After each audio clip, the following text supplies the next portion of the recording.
Hey guys, welcome to the Max Invest YouTube channel. In today's video, we're going to be taking a look at some news for Chainlink that makes me very bullish on Chainlink and very optimistic about Chainlink's future.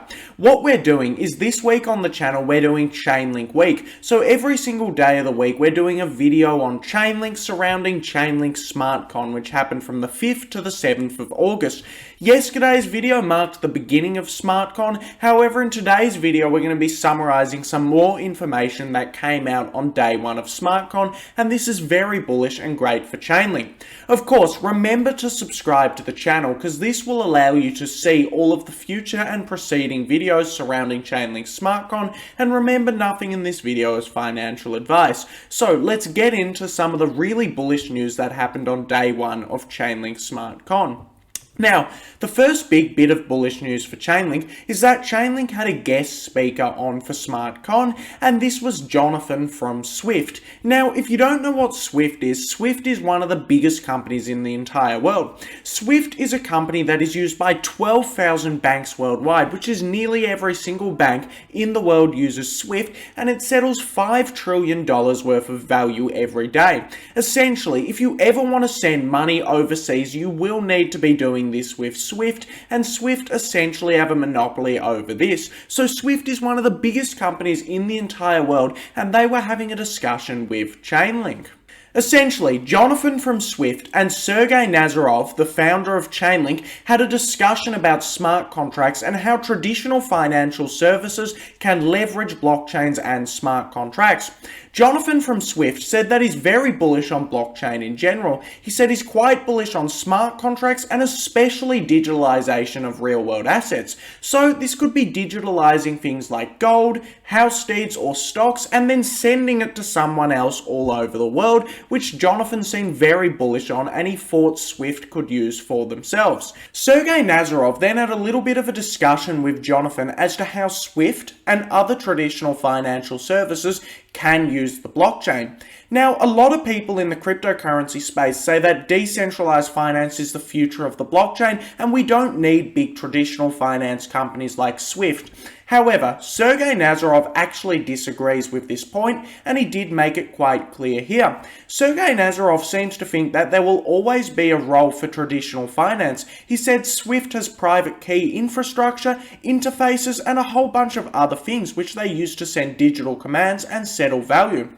Sergey suggested that instead of abolishing all of these systems, Swift could use the additional products of smart contracts and oracles to make their services even more efficient and make Swift even better of a company. Sergey then went on to suggest a range of different things. Sergey suggested that Swift and other traditional financial services could use smart contracts for settlement. They could store settlement data on the blockchain, which would of course improve transparency and efficiency, and they could use smart contracts to settle digital assets. So Sergey made some very specific suggestions about what could happen and what would be a good idea. Now, of course, smart contracts for settlement would add a lot more efficiency to Swift's operations. It would mean that everything is publicly verifiable and publicly stored on the blockchain. All of the information is fully transparent and easy to access, and it would reduce the costs that Swift would need to set up, and it would mean that if Swift is sending money to another party, they essentially wouldn't need to trust this party when they're using smart contracts. Sergey essentially said that existing financial systems and banks can keep all of their interfaces, all of their users, and they will stick around for the long run. However, if they just add blockchain technology onto what they're already doing, this will make their services a lot more efficient and better in the long run, which is a stance that Sergey has taken for quite a while, and he really does see a future where a lot of traditional finance services will be using decentralized finance and the blockchain, which will bring billions of dollars into the cryptocurrency space and really boost it. Sergey Nazarov then proceeded to ask Jonathan what are his opinions on DeFi, and Jonathan did seem very bullish on the DeFi space because it expands beyond just settlement of value. DeFi includes mortgages, loans, securities, derivatives, insurance, and even more, and Jonathan did seem to be very bullish on DeFi because of the amount of different things that it can do. Jonathan then proceeded to say that the primary reason he likes DeFi is because it's fully permissionless, so anyone can use it, it's fully transparent, and it's very immutable. So these were Jonathan's primary value propositions of DeFi. Now, Jonathan then suggested something which I found very interesting. He said the fact that DeFi doesn't have middlemen isn't what makes it good. And of course I do expect this because Jonathan himself in traditional finance is a middleman. But Jonathan was saying essentially that even though it doesn't have middlemen, traditional finance will still want to use it and be a middleman because it has so many other value propositions. This extends beyond the narrative that DeFi is only valuable because it has no middlemen, and in fact DeFi is actually a lot more easy to use and a lot more secure than traditional financial services, which Jonathan did like. Sergey Nazarov and Jonathan then came to a bit of a conclusion together where they said that a lot of traditional finance services will be using DeFi, like PayPal will be using Aave, Curve, and even more in the future.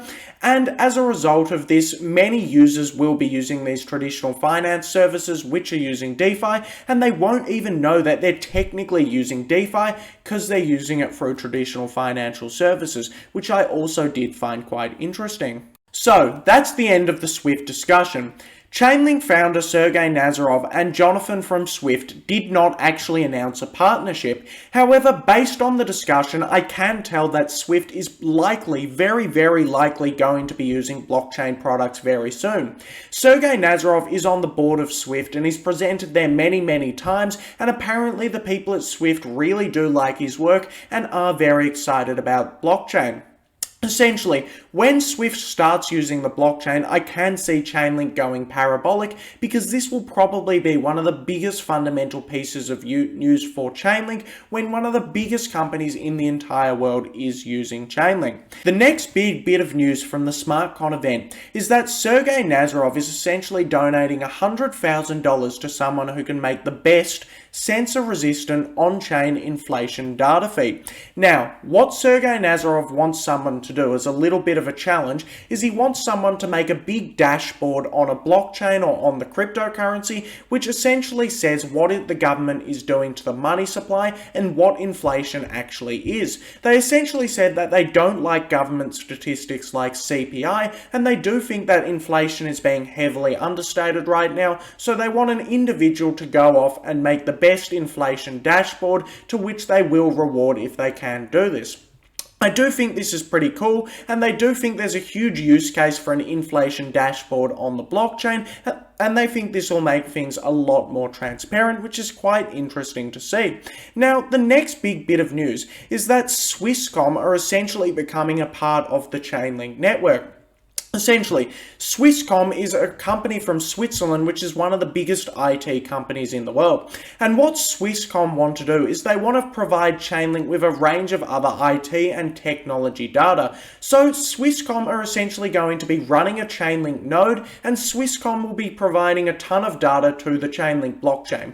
Of course, Chainlink is a decentralized Oracle service, and what it does is it draws on a bunch of real-world data and then it provides that to smart contracts when people want to execute smart contracts. Now, Chainlink does have a bit of a shortage of IT data on the blockchain, and Swisscom giving them extra data will definitely help put more data from the real world onto the smart contract, which is a very bullish development, and it shows that Chainlink are overall looking for more and more node providers, expanding their data set and making it one of the best decentralized and secure Oracle networks in the world. That brings us to the end of the video now, and essentially in the past two videos we've done a full summary on all of the bullish developments, in my opinion, that happened on day one of Chainlink's Smartcon. There were a whole range of developments on day one, however there are 2 more days. In tomorrow's video I'm going to be discussing what happened on day 2 of Smartcon, and there were a ton of bullish developments. Chainlink partnered with the biggest insurance company in the entire world, and Amazon and Google Cloud. So essentially there are a ton of bullish developments that I will be covering in a video tomorrow. Of course, if you want to see that video, you need to subscribe to the channel and turn on notifications, and that way when I post the video it will immediately come into your feed. And this video is going to be very interesting, and there's so many new bullish stuff happening for Chainlink. Of course, if you enjoyed the video, like and subscribe to the channel, and thanks for watching the content.